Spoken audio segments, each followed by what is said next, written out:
উপরে হামলা কেন? পরিবর্তনের হামলা কেন? প্রশাসনের জবাব চাই।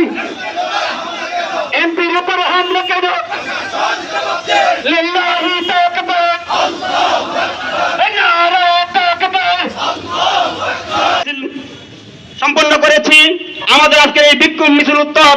আমাদের দাবি হলো যেন আজ আমরা এখন লক্ষ্য করেছি যারা গতকালকে এই ন্যাক্কারজনক হামলা ঘটিয়েছে এখন পর্যন্ত প্রশাসন কাউকে গ্রেফতার করতে পারে নাই, বরং উল্টা ওই এমপি সাহেবের সফরসঙ্গী যারা তাদেরকে আসামি করে মামলা দেওয়ার জন্য হুমকি ধমকি দেওয়া হচ্ছে।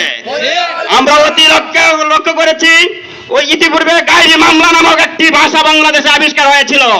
সন্ত্রাস করতো তারা, চাপাবাজি করতো তারা, আর মামলা দিত নিরীহ মানুষের বিরুদ্ধে।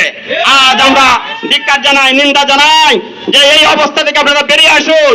যদি আগামী দিন সুষ্ঠুভাবে 5টি বছর গণতান্ত্রিক দ্বারা দেশটাকে পরিচালিত করতে চান তাহলে এই সমস্ত সন্ত্রাসীদেরকে দল থেকে বহিষ্কার করুন, তাদেরকে প্রশাসনের হাতে তুলে দিন, দৃষ্টান্তমূলক শাস্তি যেন তারা দিতে পারে সেই আহ্বান থেকে সকল বাংলাদেশ জামাত ইসলামী নেত্রকোনা জেলা অ্যাসিস্ট্যান্ট সেক্রেটারি জেনারেল এবং নেত্রকোনা 5 আসনের মাননীয় সংসদ সদস্য প্রফেসর মাসুম মুস্তফা স্যারের উপর বিএনপি সন্ত্রাসী বাহিনীর অতর্কিত হামলা এবং গাড়ি ভাঙচুরের ঘটনা ঘটেছে। আমরা আজকে এই বিক্ষোভ মিছিল থেকে এই হামলার তীব্র নিন্দা এবং প্রতিক্রিয়া জানাচ্ছি এবং অনতিবিলম্বে এই হামলার দৃষ্টান্তমূলক শাস্তি এবং